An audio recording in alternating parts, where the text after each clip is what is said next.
IndiGo సంక్షోభంతో దేశంలో flight టికెట్ల రేట్లు భారీగా పెరిగాయి. దీంతో టికెట్ ఛార్జీల పెంపుపై ఆంక్షలు విధించింది కేంద్రం. ప్రయాణించే దూరాన్ని బట్టి గరిష్ట ఛార్జీని నిర్ణయించింది. సాధారణ పరిస్థితులు నెలకొనే వరకు ఇవే రేట్లు ఉంటాయని తెలిపింది. అన్ని ఏవియేషన్ సంస్థలు నిబంధనలు పాటించాలని ఆదేశించింది సర్కార్.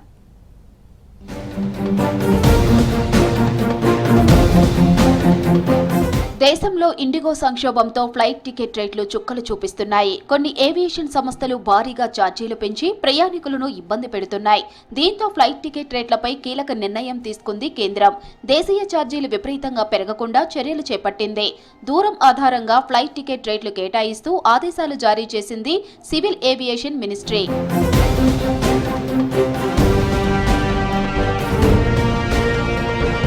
500 కిలోమీటర్ల లోపు దేశీయ ప్రయాణానికి గరిష్టంగా టికెట్ రేటు 7,500 రూపాయలుగా నిర్ణయించింది.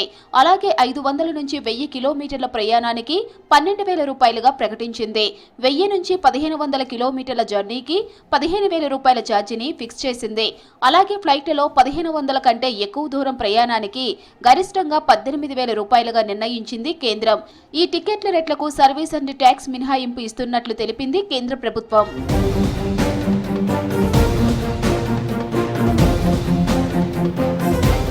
దేశంలో విమాన ఛార్జీలు అసాధారణంగా పెంచడాన్ని తీవ్రంగా పరిగణిస్తున్నట్లు తెలిపింది కేంద్ర ప్రభుత్వం. ఫ్లైట్ సర్వీసులు సాధారణ స్థితికి చేరుకునే వరకు కొత్తగా సూచించిన రేట్లు అందుబాటులో ఉంటాయని తెలిపింది. ఈ నిబంధనలను ఏ సంస్థ ఉల్లంఘించినా కఠిన చర్యలు ఎదుర్కోవాల్సి వస్తుందని హెచ్చరించింది కేంద్రం. ఎయిర్లైన్స్, ట్రావెల్ ప్లాట్ఫామ్స్ లో నిత్యం ధరలపై పర్యవేక్షణ కొనసాగుతుందని తెలిపింది civil aviation ministry. So as a minister, my immediate priority on behalf of the government is to ensure normalcy and people who want to fly smoothly, conveniently, and the airports provide all the necessary facilities to them. So the immediate concern is to bring that back. Immediate concern is to provide all the support to the passengers at the airports, especially like I mentioned, the senior citizens and the differently abled. That is the immediate one. దేశంలో వందల సంఖ్యలో IndiGo విమాన సర్వీసులు రద్దవడంతో ప్రయాణికులు ఇబ్బంది పడుతున్నారు. ముఖ్యంగా senior సిటిజన్లు, విద్యార్థులు, హెల్త్ ఎమర్జెన్సీ ఉన్న ప్రయాణికులు సీట్లు దొరక్క సమస్యలు ఎదుర్కొంటున్నారు. ఇలాంటి పరిస్థితుల్లో ధరలపై నియంత్రణ ఉండేలా దోపిడీని నిరోధించవలసిన అవసరం ఉందని తెలిపింది పౌర విమానయాన మంత్రిత్వ శాఖ.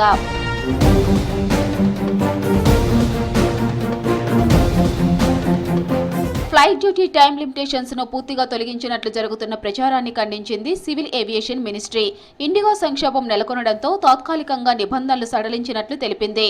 ఇవి కేవలం ఇండిగో A320 విమానాలకు మాత్రమే వర్తిస్తాయని చెప్పింది. పైలట్ల పని గంటలు, విశ్రాంతి సహా అన్ని FDTL ప్రధాన నిబంధనలు పూర్తిగా అమల్లో ఉన్నట్లు తెలిపింది పౌర విమానయాన శాఖ.